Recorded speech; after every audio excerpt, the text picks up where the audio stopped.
Então, pessoal, aqui na Wikipedia a gente tem todos os dados das eleições, tá? O que eu fiz? Joguei isso aqui no Excel, tá? E aí eu tenho aqui os dados da eleição de 2014, 18 e 22, tá? E aí eu fiz algumas previsõezinhas aqui. Vamos ver se a gente consegue prever alguma coisa.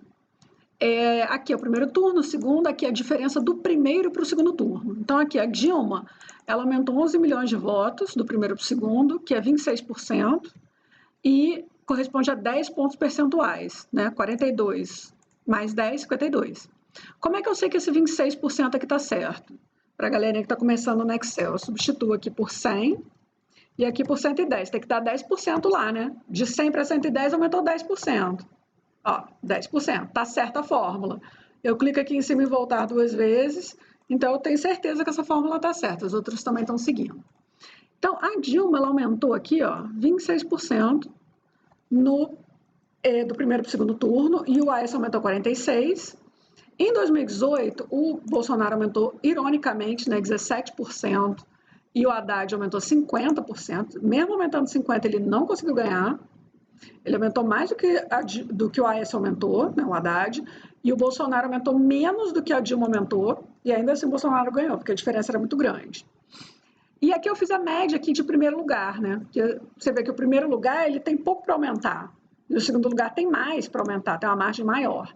Então a média do segundo lugar aqui, que é a média entre 50% e 46%, dá 48%, e uma média entre 17% e 26% dá 22%. Então vamos lá. Então, vamos tentar fazer as previsões aqui. Então, primeiro, se o Lula... aqui, esqueci de falar, aqui a diferença de 2018 para 2022. Eu estou comparando aqui, né? Eu sei que são pessoas diferentes, né? O Lula e o Haddad, mas é PT com PT, né? E o Bolsonaro com ele mesmo. Então, a diferença do Haddad para o Lula foi de 25 milhões de votos no primeiro turno. Primeiro turno com o primeiro, 18 com 22. E o Bolsonaro alimentou só 1 milhão de votos, 1 milhão e pouco, 1 milhão e 700 mil, do primeiro turno de 2018 para 22. Né? Então, ele aumentou o quê? 4%. O PT aumentou 83% de 18 para 22. Então, vamos supor aqui, uma suposição mais utópica, né? Mas vamos supor que ele aumente 83%, né?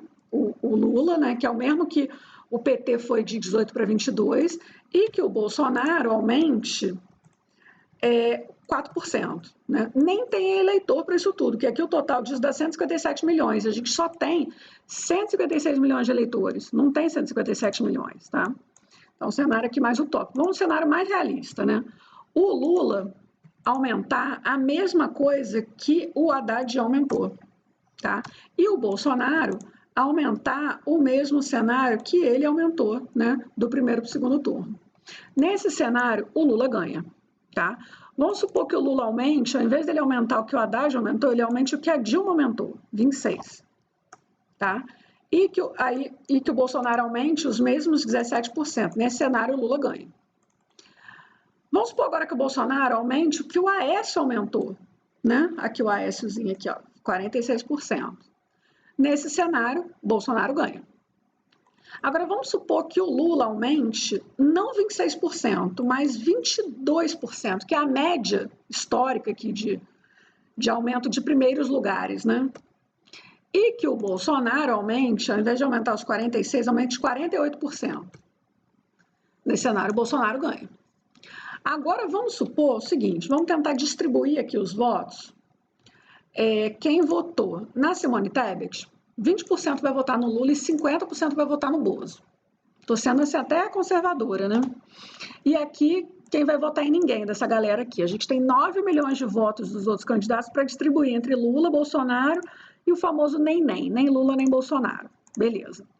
Então aqui, da Tebet, 20% vai para o Lula, do Ciro, 20% para o Lula e o resto eu botei 0.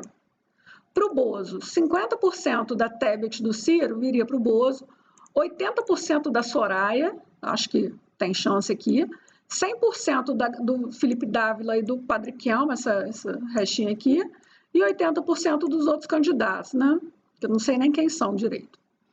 Então, nesse cenário aqui, 27% dos votos iria para ninguém, 55% para o Bozo e 17% para o Lula, né? Posso mudar isso aqui, eu posso botar aqui 40%, né? iria aqui 47% para o Bozo, por exemplo. Né? Então, vamos ver esse cenário aqui. O Lula partiria dos 57 milhões que ele tem, mais esses 1.700.000. E o Bozo partiria desses 51 milhões que ele tem, mais esses 4.600.000. Nesse cenário, o Lula ganha.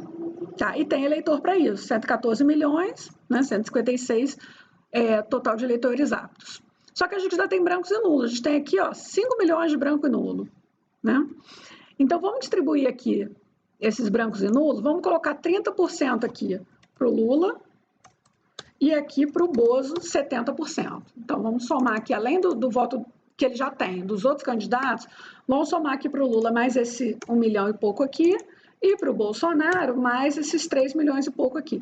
Nesse cenário fica bem apertado, mas o Lula ainda ganha. O Bolsonaro teria que ter, vamos colocar aqui 90% e 10%, aí o Bolsonaro ganha. Acho meio difícil o Bolsonaro pegar 90% de brancos e nulos, né? E o Lula pegar 10%. Acho que talvez o Lula pegue 20%, o Bolsonaro 20% também, ou o Lula pegue 30%, sei lá. Nesse cenário aqui, ó, do Lula pegar 30% e o Bolsonaro pegar 30% e o resto não ficar com ninguém, continuar branco e nulo, né? O Lula ganha, tá? Aqui, vamos dar uma olhadinha aqui nas abstenções, tá? Agora vamos ver só a abstenção. As abstenções aqui em 2014 foram aqui, ó, 19% no primeiro turno e 21% no segundo, tá? Em 2018, as abstenções foram 20% e 21%, tá? E a abstenção aqui em 2022 já foi 21% no primeiro turno. Vamos ver quanto é que vai ser no segundo. No segundo, deve ser ou isso ou mais. Vamos supor que seja esses mesmos 32 milhões. Vamos ver se tem voto para isso tudo. 150 milhões, sobra ainda uns 6 milhões aqui para ser branco e nulo. Tá? Mantendo 32 milhões de abstenções, né? Então, a gente vai pegar aqui esse total de eleitores válidos, menos. A gente vai pegar esse, mais esse, mais esse. Tá vendo? E ainda é um cenário bem factível. Nesse cenário aqui, o Lula ganha. Bom, é isso.